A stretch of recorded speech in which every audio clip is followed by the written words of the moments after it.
Qari mill-ktieb ta' Ben Sirach, meta Jeżu għarbel, jibqa' fih l-iskart.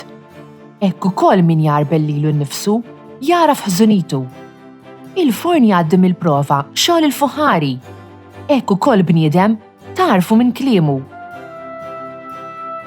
Il-frott jikxef kemm bidwi jkun ħassib is-siġra. Hekk ukoll kelma tikxef ħsieb qalb il-bniedem. Tfaħħarx bniedem qabel jitkellem għax hekk jiġu provati n-nies. Tajjeb li nfaħru il-mulej, tajjeb li nfaħru il-mulej li nannu lill-ismek inti l-għoli, inxandru fil-għodu tjieba tiegħek u bil-lejl il-fedel ta' tiegħek. Tajjeb li nfaħru il-mulej, il-bnidem ġust bħal palma jħaddar, bħal ċedru tal-Libanu jikber. Imħawlin f'dar il-mulej, iħaddru fil-btieħi tat-tempju ta' Alla tagħna. Tajjeb li nfaħru il-mulej. Sa fix-xuħithom il-frott jagħmlu, kollhom ħajja u ħdura biex ixandru li ġust u il-mulej blata tiegħi u ebda ma jinsab fih. Tajjeb li nfaħru il-mulej. Qari mill-ewwel ittra ta' San Pawl Apostlu lil-Korintin. Uti, meta dak li jitħassar jilbes in-nuqqas ta' taħsir?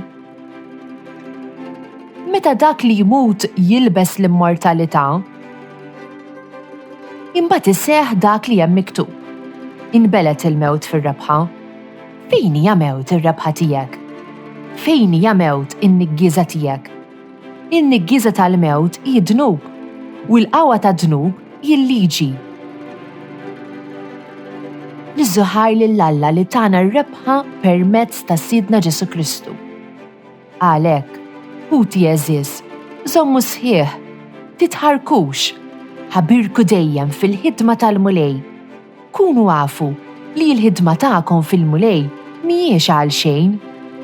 Alleluja, alleluja, intom għandkom tiddu fid-dinja bħal kwiekeb u żommu sħiħ il-kelma tal-ħajja. Alleluja, alleluja. Qari mill-Evanġelju skont San Luqa. F'dak iż-żmien, Ġesu qal lid-dixxiepli din il-parabbola. Jista' għama jmexxi għama ieħor, mhux it-tnejn jaqgħu fil-ħofra. Id-dixxieplu mhuwiex aqwa milli mgħallem tiegħu, imma kull min itemm it-taħriġ tiegħu issir bħall mgħallem tiegħu. Għax tara t-tibna f'għajnħuk u ma tarax it-travu li għandek f'għajnejk int. Kif tista' tgħidlu lil ħuk, hi, ejja nneħħilek it-tibna li għandek f'għajnejk, meta m'intix tara it-travu li għandek f'għajnejk int.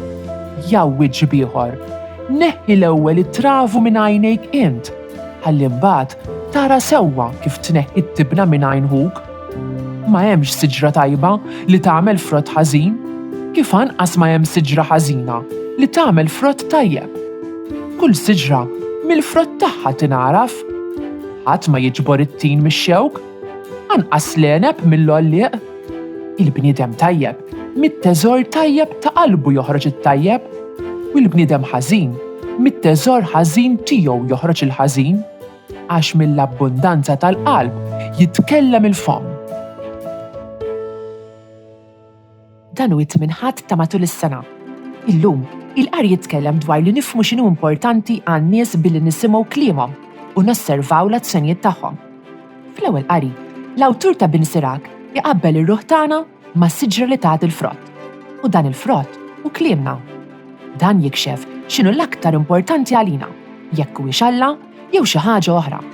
Ngħidu aħna persuna li titkellem ħafna dwar an-nifisha tagħti valur lilha nnifisha. Persuna li titkellem ħafna dwar kif jidhru n-nies tagħti valur lid-dera. Fil-Vanġelu, Ġesu jgħid li fil-verità huma l-azzjonijiet tagħna li jikxfu x'inhu l-iżjed importanti għalina. L-ewwel u jagħti l-eżempju ta' raġel għama li jmexxi għama ieħor u t-tnejn jaqgħu fil-ħofra. Meta nimxu wara persuna oħra, irridu nistaqsu, imma din il-persuna qed tara ċar? Meta nippruvaw immexxu oħrajn, irridu naċċertaw ruħna li qed naraw ċar.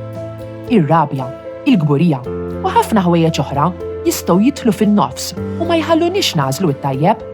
Xi drabi irridu nammettu li maħniex naraw ċar, nitolbu lil mulejjenna naraw bid-dawl tiegħu. Imbagħad, Ġesu jitlobna nimmaġinaw xena oħra stramba. Wieħed biċċa njama kbira fajnu jipprova jneħħi skalda minn għajn xi ħadd ieħor. L-ewwel raġel bil-kemm jista' jara u donnu ma tantx ħabbel moħħu bit-travu fajnu stess, imma t-tibna żejra fl-għajn tat-tieni raġel jinnota. Dan juri kif spiss inħobbu ngħidu lill-oħrajn x'għandhom ħażin huma mingħajr ma nfittxu kif ħanirranġaw il-problemi u l-iżbalji tagħna. Irridu noqogħdu attenti li ma niġġudikawx u ma nikkritikawx l-oħrajn. Niftakru li aħna wkoll nagħmlu żbalji u għandna bżonn tal-maħfra u l-fejqan. Fl-aħħar nett, Ġesu jgħid li s-siġar tajbin frott tajjeb jaqtu, waqt li mhux hekk is-siġar imħassra.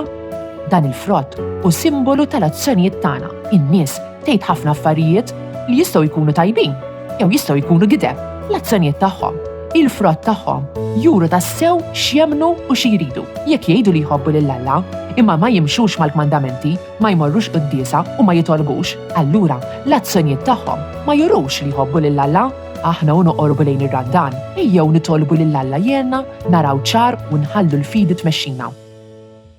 This Maltese translation was produced in collaboration with the church in Gozo. Don't forget to like, subscribe, and support this channel on Patreon using the link in the description. Thanks for watching!